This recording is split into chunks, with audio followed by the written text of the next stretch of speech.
O kada, pavyzdžiui, valgėt paskutinį kartą kiaulieną?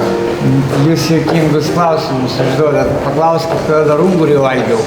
Kur tenka, netenka.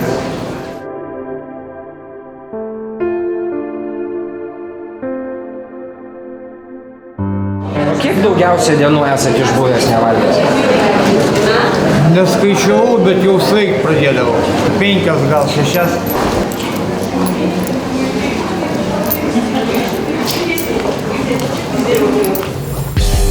Per metus Lietuvoje išmetama net 581 tūkstantis tonų maisto. Tuo pat metu Lietuvoje skursta kas 5 gyventojas.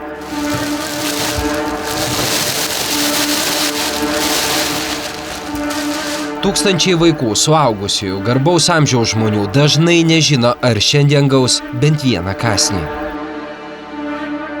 Skurdas dėl užklupusių sunkių ligų, dėl netikėtai prarastų pajamų, dėl gaunamo mažo atlygio, skurdas sulaukus senatvės.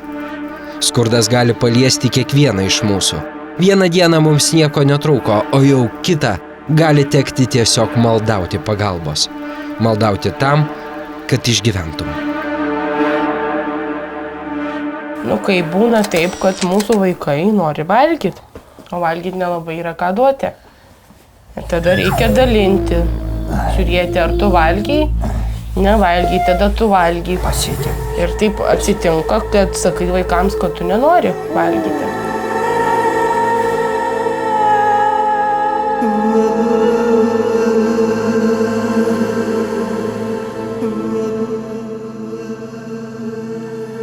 Iš tikrųjų yra, kiek man tenkant pačiam prekybai dirbti, tai iš tikrųjų per dieną yra, išmetama virš 1000 kilogramų, ten, kur aš dirbu. Apie toną?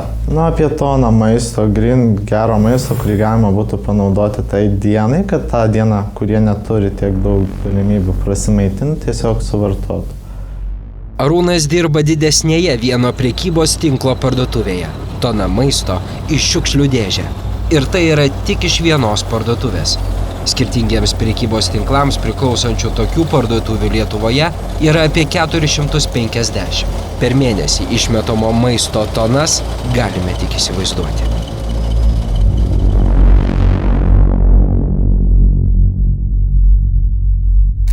Yra įvairūs būdai, kaip tą likutį sumažinti parduotuvėje. Bet jisai vis tiek lieka kažkoks tai. Kažkokie skaičiai, kiek maždaug jums tenka atiduoti utilizavimo įmoniai maisto? Taip, to maisto lieka, dėja mes tų skaičių negalime atskleisti, nes iš principo tai yra mūsų komercinė informacija. Netrukus tai, kas nutylima arba slepiama, šokiruos. Slapta filmuoti kadrai, tiriamieji eksperimentai. Obuoliai, šampinjonai, bananai. Tylos įžadus pasiryžę sulaužyti buvę prekybos centrų darbuotojai. Žmonės bijo. Ten, sakykime, tikrai yra tos moterėlės, kurios žino, kad ten darbo arba nesusiras ar ten dar kažką. Aukštesnioji valdžia taip pasakėt, mes taip turim daryti. Mes ta grandis, kur turim klausyti pagrindinių įsakymų ir nelaužyti. Bet aš kartais palaužu. Iš kokios paskatos? Iš tos paskatos, kad aš išemigruosiu iš Lietuvos ir nematysiu šito viso. Skurstančių išpažintis. Maistas yra galbūt kitą kartą netgi gyvybiškai svarbus. Ir atliekų verslo užkulisiai. Tai tada jie atkeliauja pas mus. Bet jis iš principo vartoti tinkamas tas maistas. Jo, jisai, ta prasme, prekinė išvaizda yra sugadinta, bet jisai visiškai vartoti tinkamas. Tai. Skurstančiųjų maždaug 600 000. Kam tokį neįtikėtiną skaičių mažinti, jeigu galima dar bent šiek tiek uždirbti?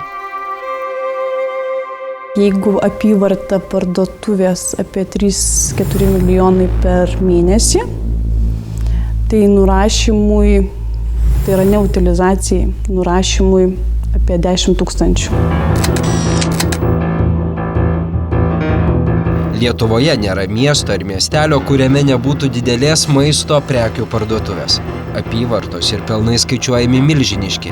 Metiniai prekybos tinklų pelnai siekia kelis šimtus milijonų litų.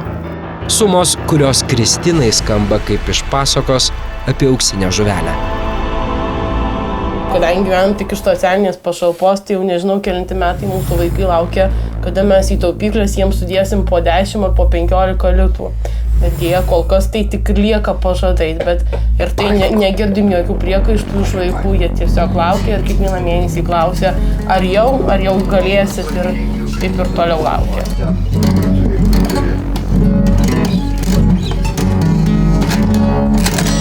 Kodėl vis tik atsitinka taip, kad vietos, kurios užsiemam prekybą maistu, daugiau maistą meta, negu kad atiduoti labdaros organizacijom, žmonėm, kurie stokoja maisto, o jų yra gan nemažai?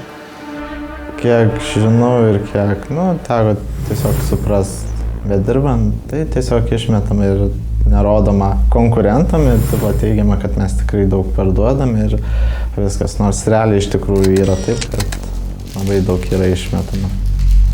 581 000 tonų išmetamo maisto. Dar nepasibaigusi, dar galioja iki 9 mėnesio šių metų. Iš prekybos sektoriaus, perdirbimo, gamybos, logistikos grandžių ir galiausiai iš namų ūkių. Kristina, jos vyras Rimvydas ir 3 jų mažamečiai vaikai. Vyras turi invalidumą, todėl negali dirbti fizinio darbo. Kristina, augindama vaikus, darbui negali skirti daug laiko. Būtų įdomu paklausti, ar jiems nebūtų paprasčiau tiesiog padaryti gerą darbą galbūt tūkstantiems šeimų, kurie neturi pajamų, tokių kaip jie, arba kitos šeimos, kurios gali savo viską leisti, tiesiog padovanoti tą maistą, išdalinti jį. Vėlgi jie ir dabar patiria nuostolius išmesdami tą maistą. Tai man atrodo būtų geriau padaryti gerą darbą žmonėm ir už tai sulaukti padėkos. Jungtinių tautų maisto ir žemės ūkio organizacijos duomenimis pasaulyje išmetama apie 1/3 viso maisto. Tai beveik 1,5 milijardo tonų per metus. Vien Europoje kasmet prarandama 89 milijonai tonų maisto, nors net 79 milijonai ES piliečių gyvena žemiau skurdo ribos. 16 milijonų iš jų gauna paramą maistu. Tokie išmetamo maisto mastai verčia imtis skubių priemonių. Europos parlamento ir kituose valdžios koridoriuose vis garsiau kalbama apie privalomo maisto atliekų auditavimo ir didesnio maisto atliekų apmokestinimo būtinybę. Europos parlamentas nurodė ES šalims iki 2025 metų sumažinti maisto švaistimą bent perpus. Ar toks griežtas nurodymas galioja Lietuvoje? Atsakymai slepiasi už šių kruopščiai saugomų sienų, už tvorų ir pašaliniams draudžiančių įeiti ženklų. Yra tam tikri tinklai, kurie naudojasi tą taisyklę, kad ir paskutinę dieną galiojimus dar galima parduoti, o yra kiti, kur turi savas nuostatas, kur paskutinės dienos produktas jau nebegalioja. Tai tiesiog jį pašalina iš prekybos. Arba tiesiog, kad būtų tikrai šviežiai ir garantuota žmogui, kad galima nusipirkti, tai tiesiog išmet. Pavyzdžiui, vakarykštė iškepta bandelė, šiandien jau išmeta. Kepa naujas. Tiesiog dėl to, kad jinai yra vakarykštė? Taip. Aha, bet jinai nenuodinga ta bandelė? Ne, jinai nenuodinga, realiai jinai šiek tiek yra sukietėjusi ir ją galima dar toliau valgyti ir suvartoti. Tiesiog žmogui galima būtų prasimaitinti.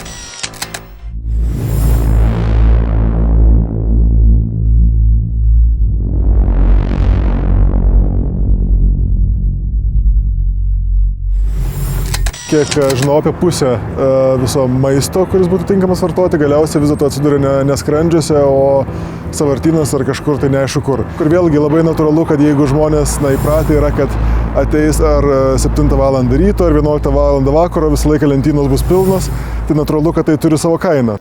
Lietuvoje daugelis prekybos centrų naudoja akcijų ir nuolaidų sistemą tam, kad už mažesnę kainą išparduotų maisto prekes, kurių galiojimo terminas eina į pabaigą.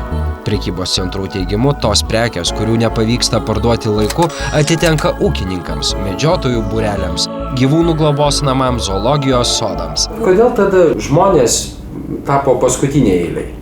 Po gyvūnų, po medžiojamų gyvūnų? Žinote, yra labai griežti maisto ir veterinarijos tarnybos reikalavimai, kokie produktai gali būti skirti žmonėms. Čia įsijungia sveikatos klausimai, sveiko gero maisto klausimai. Na, tai yra labai jautrus klausimas. Netrukus atliksime tyrimą, kurio metu išaiškės, jog nepasiturinčių vakarienės stalas turi tenkintis tik išmetamo maisto trupiniais, o tonos keliauja visai kitur. Paskutinį kartą gavom tikrai labai menką maisto davinį. Ant mūsų 5 asmenų šeimos mes gavom 3 ar 2, dabar bijau sumeluoti, sumuštinukus supakuotus ir 1 litrą pieno. Ir visas buvo maisto davinys. Verslas sukasi toliau. Lietuvos maisto pramonės strategija. Svarbus kiekvienas centas ir visai nesvarbu, jog tūkstančiams vos vienas varškės sūrelis yra šventė. Tiesiog į konteinerius. Darbo pabaigoje visas maistas, kuris nebetinkamas arba manomas, kad netinkamas, yra prekybai išmetamas į konteinerius. Vartoti jis tinka, bet jis netinka prekybai. Čia taip turbūt. Taip.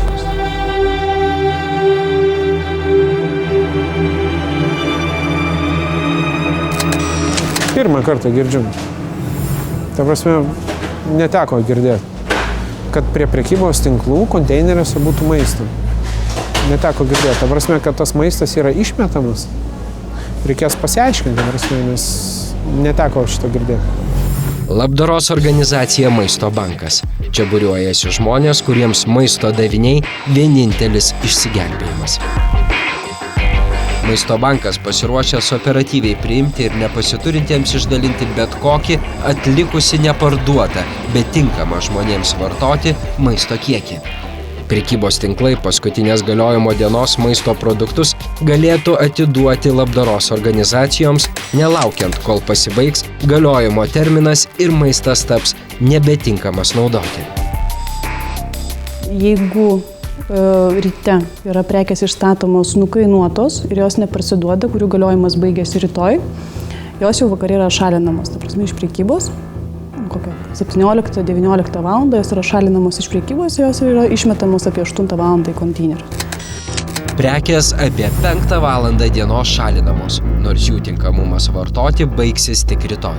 Jeigu tuo metu į prekybos centrą atvyktų labdaros organizacijos savanoriai, tai jau tą patį vakarą alkstantis turėtų sočią vakarienę. Mus nuolat tikrina valstybinė maisto veterinarijos tarnyba, kitos tarnybos įsitikina, kad maistas pas mus yra tvarkomas saugiai. Mes tą maistą atiduodam per labai trumpą terminą, praktiškai tas laikas nieko nesiskiria nuo laiko, kiek truktų žmogui parsinešti maistą iš parduotuvės ir pasidėti į savo šaldytuvą. Taigi per visą tą laiką neturime jokių nusiskundimų, kad kažkas būtų sunegalavęs. Šios moters veidas ir liks šešėlyje. Ji buvusi vieno prekybos tinklo darbuotoja. Tai, ką matė dirbdama, ji papasakos, nors ir ją su prekybos tinklu dar vis sieja konfidencialumo sutartis. Moteris negali taikyti su tuo, ką matė. Nors maistas dar tinkamas valgyti, jį darbuotojams tiesiog liepiama išmesti. Kai jūs pati susidurdavot su išmetamu maistu, žmogiškosios pusės, jūs tai veikdavo kažkaip, ar tai tiesiog tapo darbo rutina, kurios išvengti neįmanoma? Tas veikdavo, ypač vakarais ir rytais, kada prie konteinerių laukdavo nuolatiniai, kaip mes juokaudavom, klientai ir patys darbuotojai tiesiog kai kurių prekių nemesdavo į konteinerius, padėdavo šalia arba duodavo iš karto į rankas žmonėms, kurie ateidavo pasiimti. Netrukus šios moters pasakojimą pratęsime. Ir dar išgirsime ne kartą. Žemesnioji maisto parduotuvių grandis stengiasi kaip įmanydama padėti maisto stokojantiems. Nors maistu prekiaujantis bosai tai daryti darbuotojams draudžia.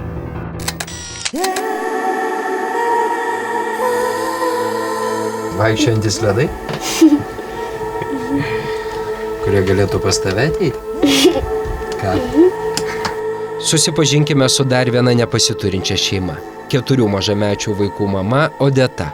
Ji baigusi mokslus Dailės akademijoje, grafikė specialybė. Šiandien jos didžiausias rūpestis, kad 4 jos vaikams nieko netrūktų.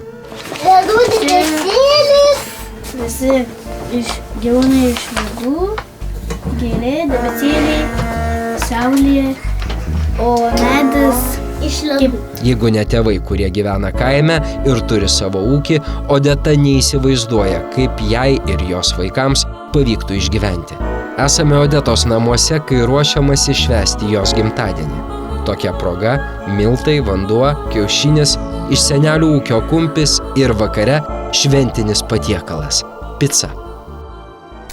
Pusryčiam košės kruopas. Pietų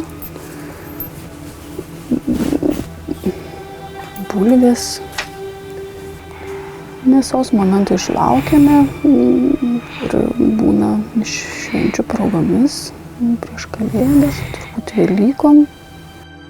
Retas parduotuvės atsakingas darbuotojas pamato tą emociją, kaip ta šeima gaunama tą maistą dovanojama, kiek jinai tą maistą brangina ir kaip jinai džiaugiasi iš tiesų galėdama tą maistą suvalgyti. Nenorint gaišti papildomo laiko, daugeliui bendrovė tikriausiai yra daug paprasčiau to maisto atliekų atsikratyti, sumatant į konteinerius, į maišus ir atiduoti išvežimui kažkur į sąvartynus. Viena didžiausių labdaros organizacijų Lietuvoje, Maisto bankas gyvuoja jau daugiau nei 10 metų. Maisto banko savanoriai paramą maistu iš prekybos centrų kasdien renka ir išdalina skurstantiems 46 Lietuvos miestuose. Per praėjusius metus Maisto bankas surinko ir nepasiturintiems išdalino maisto produktų, kurių vertė 14,5 milijonų litų. Tai net virš 5 milijonų porcijų maisto nepasiturintiems. Tik dabar trumpam prisiminkime skaudžiai pulsuojantį 500 milijono tonų išmetamo maisto skaičių. Per 10 metų labdaros organizacija gali pasigirti ilgalaikiu bendradarbiavimu vos su vienu prekybos tinklu. Mes iš tikrųjų esame vienintelis tinklas Lietuvoje, kuris neparduoda paskutinės dienos galiojimo prekių. Tas prekes mes atiduodam Maisto bankui, susidaro tikrai įspūdingos apimtis, sakykime, vien per pernai metus mes paaukojam daugiau kaip už 9 milijonus litų. Kiekvieną dieną Maisto banko savanoriai susirenka 4 tonas dar tinkamų vartoti maisto produktų.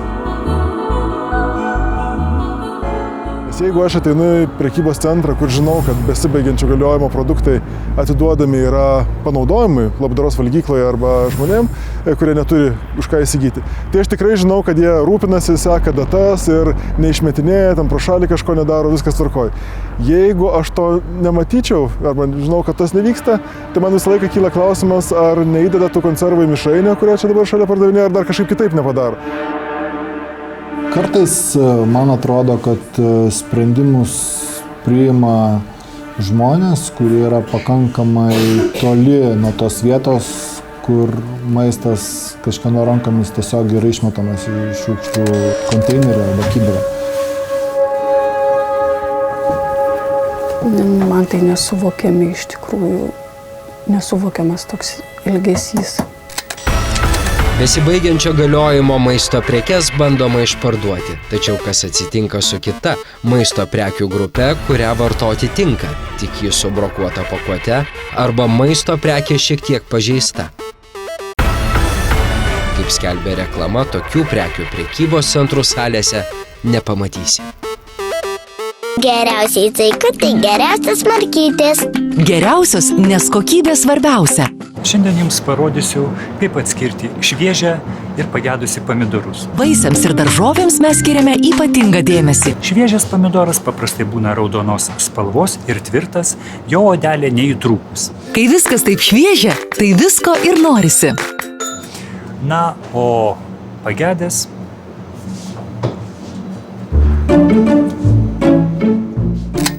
Pradėkime tokio nuostabiai gražaus ir gundančiai kvepiančio maisto kelionę. Kelionę nuo jo gabenimo į prekybos centrus iki šiukšliadėžių. Bet tai čia dar nereiškia, kad jisai vidui blogas? Gali būti ir ne, bet jau niekas iš mūsų nenupirks. Viskas. Čia tokių vaisių yra N variantų. O jums negaila? Man? Mano darbas toks. Maisto prekės pasiekia prekybos centrus tiek iš užsienio, tiek iš vietinių gamintojų. Nu, bet, pavyzdžiui, šitą, žiūrėkit. Tai geras. Čia, matot, jis jau šlapias ir yra kai kur patrūkinėjęs. Gali būti, aišku, ir gerų prekių.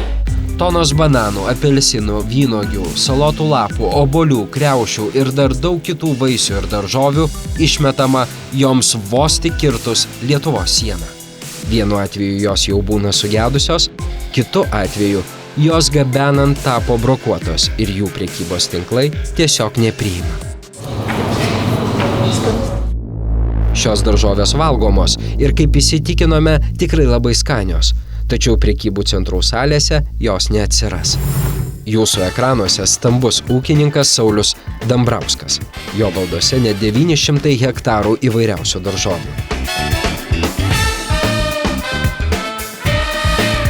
Štai jo užaugintos kokybiškos, visus standartus atitinkančios bulvės.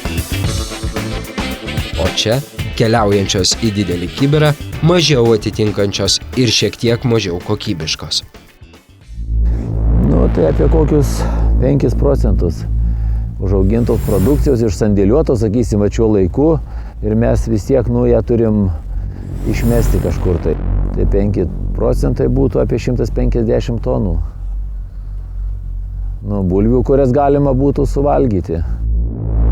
Skonis iš principo nuo to nesikeičia agurko, jeigu jis yra didesnis, ar ten kreivesnis, ar tiesesnis. Tai mes žiūrim, kad nebūtų, sakykime, kokių spalvos pakeitimų, ar nebūtų odelių pažeidimų, ar nebūtų apskritai ten kažkokios konsistencija ta pakitusi to vaisiaus ar daržovės.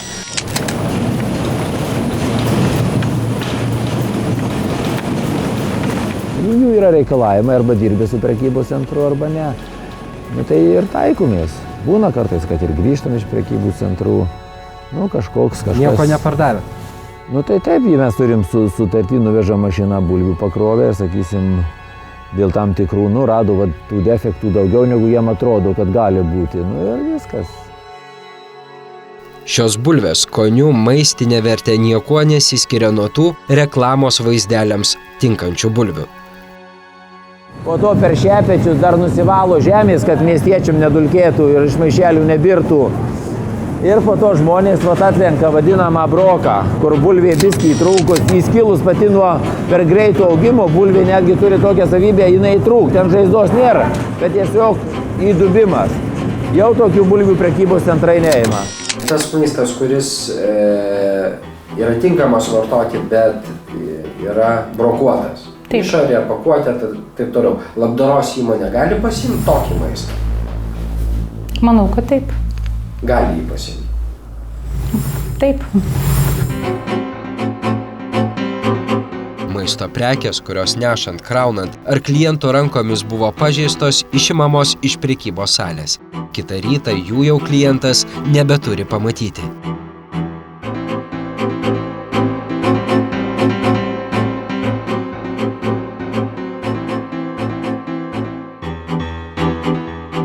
Labdaros organizacijos automobilis apie 7 valandą ryto jau rieda sostinės gatvėmis. Taip kiekvieną rytą savanoriai vyksta į parduotuves prašyti maisto. Prašyti tam, kad jau per pietus maistą būtų galima išdalinti vargstantiems. Parduotuvių uždaruose kiemuose matosi išdėliotas maistas, bet jis skirtas ne labdaros organizacijoms. Vežimuose stovi konteineriuose, ten dėžėse, tai jie stovi tenais ir stovi, tai ką aš jų negaliu imti, aš pasiklausiu, ar duosit ar neduosit, neduodam. Eilinį kartą, kodėl? Eilinis atsakymas, todėl.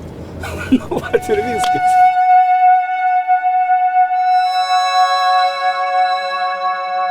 Išmesti maistą, nežinau, galbūt tai nuskambės labai jau vaizdžiai, bet yra nuodėmė, aš taip manau, kai yra daug badaujančių šeimų ir vaikų, kuriems tas maistas yra galbūt kitą kartą netgi gyvybiškai svarbus.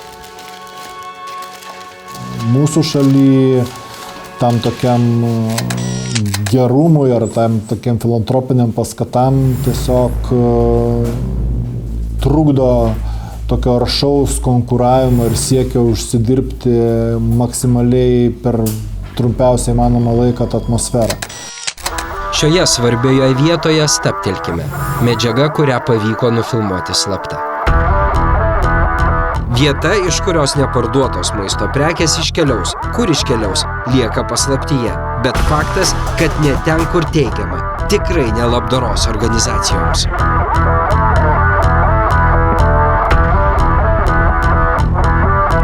Tarkime, kurie dar nepasibaigė jų tinkamumo vartoti terminas, bet praradę tiesiog prekinę išvaizdą, gali būti parduoti arba atiduoti jiems naudoti. Ar gali būti, kad tai yra irgi verslo dalis? Na, verslas, žinote, dirba tam, kad uždirbtų pinigus, tai tiesiog aš manau, kad jiems tai yra naudinga. Ar negali būti taip, kad tam tikrais atvejais utilizavimo įmonės moka prekybos centram, kad gautų tas atliekas, būtent jie gautų? Ar įmanomas toks dalykas? Negaliu pakomentuoti, ar įmanomas, tikrai žinau, kaip pas mus vyksta, iš principo mes mokame toms įmonėms, kad jos sutvarkytų mūsų maisto atliekas. Utilizavimo įmonės tai vieta, kur maistas rūšiuojamas, kur atskiriamos pakuotės, iš šios vietos maisto atliekos keliauja toliau arba vietoje gaminama kita žaliava, kuri atneša nemažą pelną. Vykstame į įmonę, į kurią tiesiogiai patenka vieno prekybos tinklo neparduotos tonos maisto.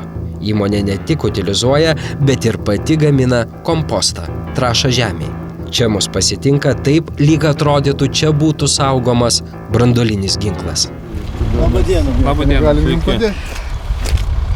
Kas tokie būsit? Aišku, tos... Gali būti piniginis susitarimas. Aš tikiu, kad gali būti piniginis susitarimas. Nu, tai vat, mums jisai yra visiškai neįdomus. Nes jeigu kažkas investavo į gamyklų pastatymą ar biokuro gamyklas ar į maisto atliekų perdirbimą, tai be abejo jų interesas yra stengtis kuo daugiau tos žaliavos gauti. Kaip jau minėjome, vienas prekybos tinklas tampriai susijęs su šia utilizavimo įmonė. O štai kita utilizavimo įmonė geranoriškesnė ir kalba atvirai. Sugadinamas yra pakuotės, nuplyšta etiketės, kaip sakant, jau parduotuviai neįmanoma, nepatraukliai išvaizda, neįmanoma prekiauti, tai tada jo, jie atkeliauja pas mus. Bet jis iš principo vartoti tinkamas tas maistas? Jo, jisai, ta prasme, prekinė išvaizda yra sugadinta, bet jisai visiškai vartoti tinkamas. Tai mums norisi, kad kuo daugiau būtų, nes tai yra mūsų, kaip sakant, verslo sritis. O žiūrint kitą barikadų pusę, aš manau, kad pas juos yra nemažai čia išmetama. Iš tikrųjų, tą maistą galima būtų kitaip kažkaip jį panaudoti. Geranoriškesnė galbūt todėl, kad didžiąją dalį atliekų jie gauna ne iš prekybos centrų, o iš viešbučių, kavinių, ligoninių ir kitų visuomeninių įstaigų. Pati iš atliekų konkrečios prekės ši įmonė negamina. Jie kitaip nei prieš tai matyta atominė atliekų jėgainė su prekybos centrais galimo atliekų verslo nevysto. Šiai įmoniai kiti prekybos centrai turi sumokėti už utilizavimą. Ir įmonės vadovams tenka susidurti su tuo, jog atgabenami maisto atliekų kiekiai iš prekybos centrų mažėja. Turit gal dar atskiras sutartis, kad atiduoti ar medžiotojams kažkokiems, ar ten gyvūnų globos namams, pavyzdžiui, atiduoti. Ūkininkam turbūt. Tiem patiems ūkininkams iš tikrųjų didelis srautas išvažiuoja. Tai tokiu būdu ir jie maždaug sutaupo. Taip kalba 21 amžiaus verslininkas, kuris kaip kultūringas verslo atstovas bando paaiškinti mažėjančius utilizuoti skirtų maisto prekių srautus. Tačiau buvusi prekybos centro darbuotoja žino tikrąją priežastį. Tiesiog prekybos centrai jie pasiskaičiuoja pagal apyvartą savo procentalį, kiek jie gali utilizuoti, o kiek visus kitus yra išmesti nurašymus ir taip didinti savo trūkumą, sakykime. Tų prekių. Ir nemokėti utilizavimo įmonei. Taip. Tame yra biznis. Taip. Tai yra tokia sistema, kad utilizuodama įmonė sumoka pati. Pagal esančius įstatymus nebegaliojantį brokuotą maistą ir maistą, kuris arti galiojimo pabaigos, reikia atiduoti utilizuoti. Šioje vietoje pelno nebėra. Yra tik išlaidos mokant utilizavimo įmoniai. Ir tuomet atsitinka tai, kuo sunku patikėti. Pieną atsistoja pila, supranti, į kriauklę. Nu, aš sutinku, alų pilk ten kažkokį, tai velniai nematė, prarūgęs dar kažkai, bet pieno tušti pokai sudėti. Kodėl? Todėl, kad jie negali išmesti konteinerį pilno pieno. Tai jis geriau atsistojęs apsauginis, pusę valandos pila pieną, pusę valandos, tai kiek jo gali išbėgti? Varo į kriauklę ir viskas. Nes į ŠPG negali, tu įmesi į konteineris, ten susimaigės ir visas išbėgs. Todėl jį geriau išpilti. Tai, ką pavyko užfiksuoti prie prekybos centrų esančių bendrųjų konteinerių. Tai dar galiojantis maistas, jį valgyti tikrai galima, o jo vieta – sąvartyne.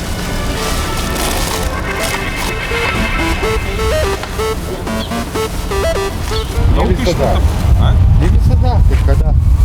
Bet pasimaitinti galima. Nu, tam pirks, kada galima paimti.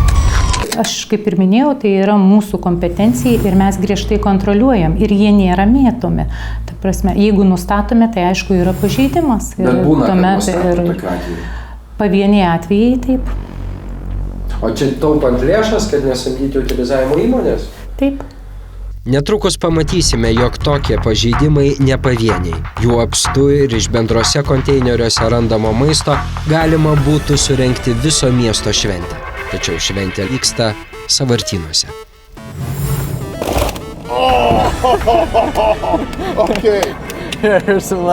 Šis pikantiškas vaizdelis filmuotas Jungtinėse Amerikos valstijose. Ar kada nors būtumėte pagalvoję, kad šiukšlių konteineriuose slypi toli gražu ne tik atliekos, bet ir vartojimui puikiai tinkantis maisto produktai?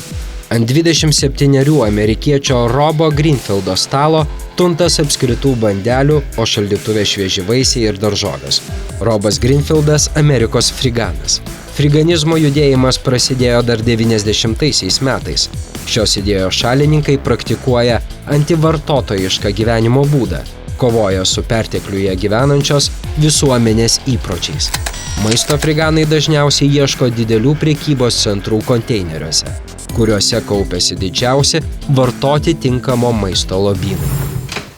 Sveiki, mano vardas Agnė, užeikit. Netrukus pamatysime, ką kapstydamiesi konteineriuose taip vadinami dumpster diveriai ras Lietuvoje. Čia yra butas. Kiek laiko tu vat Lietuvoje? Kiek jau tu grįžęs esi dabar? 6 savaitės. Nu, jo, jau 6 savaitės. Ar tu man gali papasakoti apie tai, kad 6 savaitės tu nei lito neišleidai maistui? Aš, jo, maistą neįleidau. Man papasakok. Tai realiai, jo, neišleidau nei cento maistui. What? Makarai. Dažniausiai daržovės ir vaisiai būna kažkiek pažeisti, ar ne, kurių nenuperka tenais paprikos šiek tiek įskilusios, ar ten pasiraukšlėję jau yra, bet dar tinkamos valgyti.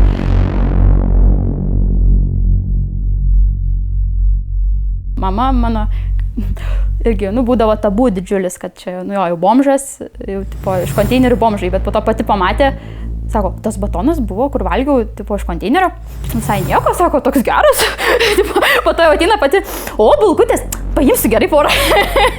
tai po to ir tiesiog pamato, kad tas maistas geras maistas, tiesiog, batonai, sakau, irgi. Skamba tikrai neįtikėtinai. Sočiai valgyti ir tam neišleisti ne vieno lito? Maistas iš prekybos centrų konteinerių. Galiojimo data dar nepasibaigusi. Pradedame eksperimentą.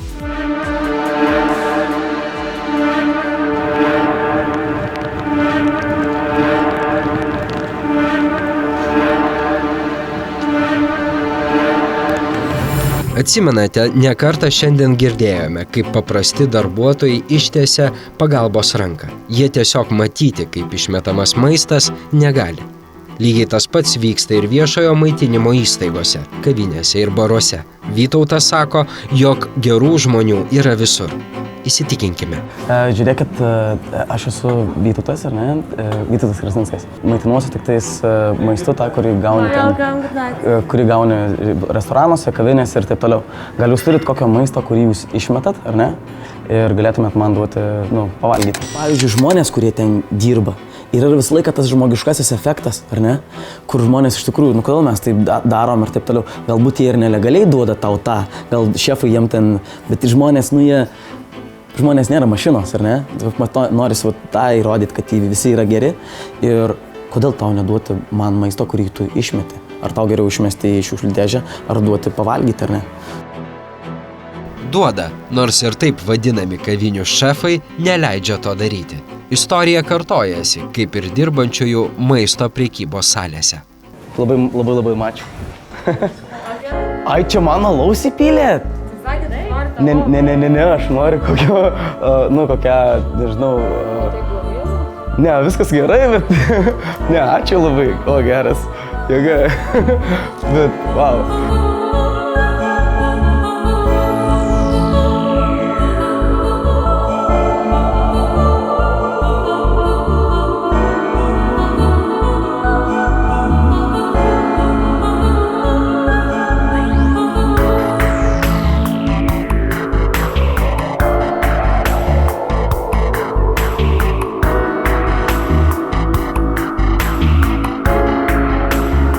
Prašom ir kitiems. Prašau, chebra. Pinigai keičia žmogų, gal pasitvirtina ši nerašyta taisyklė. Tačiau grįžkime prie svarbiausios eksperimento dalies. Ką pavyks rasti prekybos centro konteineriuose.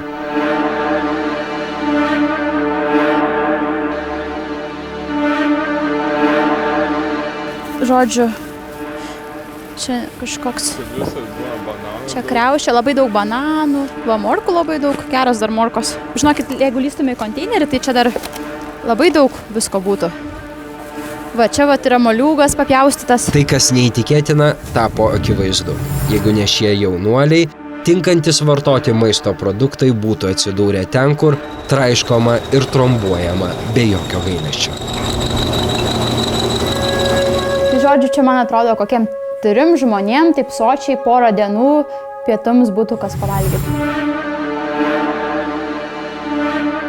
Maistas, kuris yra pagaminamas žmonėm valgyti, kur yra įdedama nemažai pastangų, sunaudojama daug energijos, vandens ir gamtos išteklių, brangus žmogaus darbas yra naudojamas, kad tas maistas turėtų pirmiausia būti pasiūlomas žmonėm.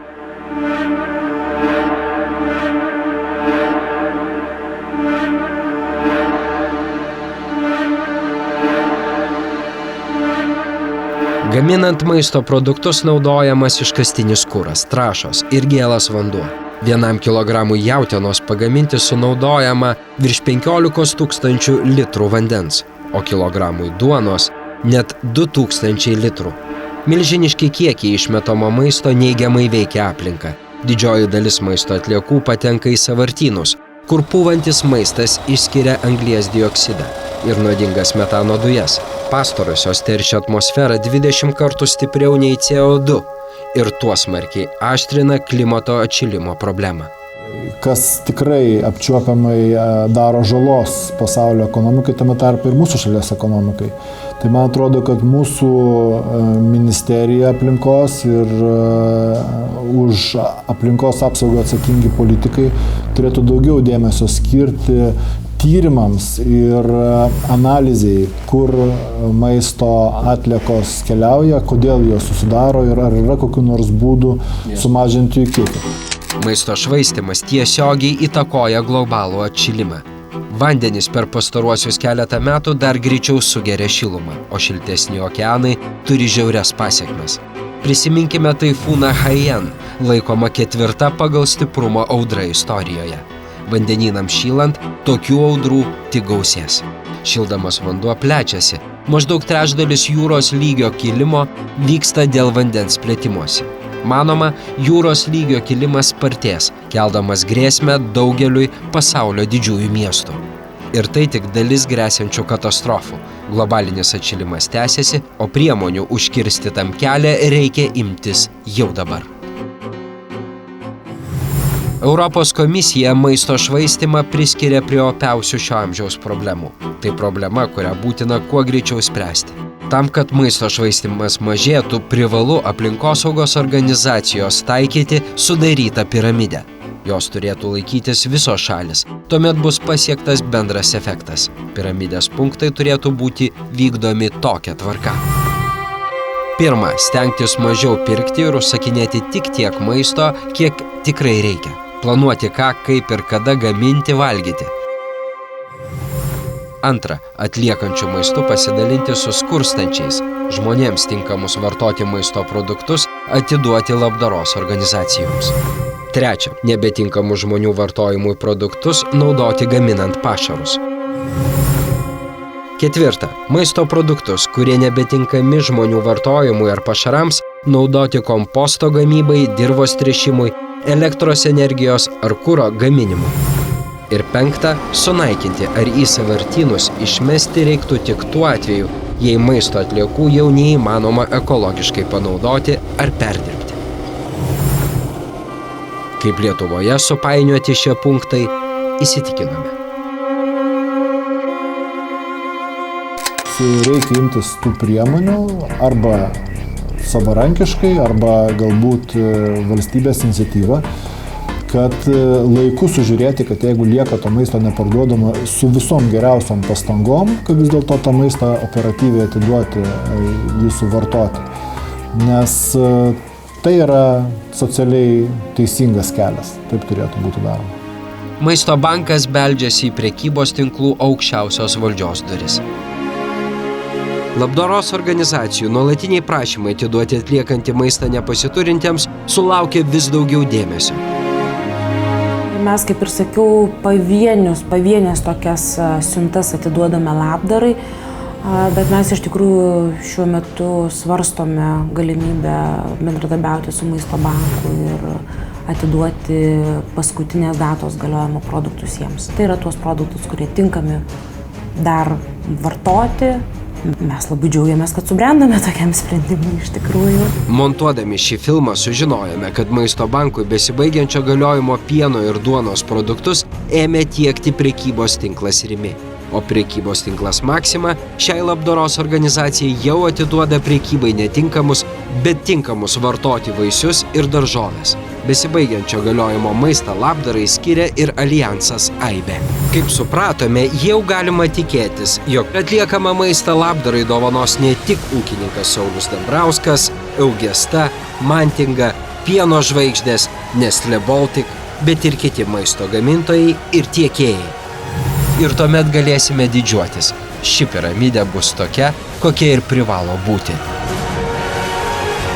O svarbiausia, tūkstančiams alkstančių nebereiks užmigti alkaniems.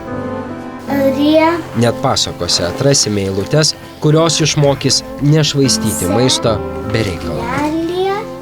Duonelę kepa, o senelis sako: senutė, pažvelk, duonkubilio kraštuose dar liko šiek tiek tešlos. Gal ją grandykime ir padarykime mažą kepaliuką, pagranduką.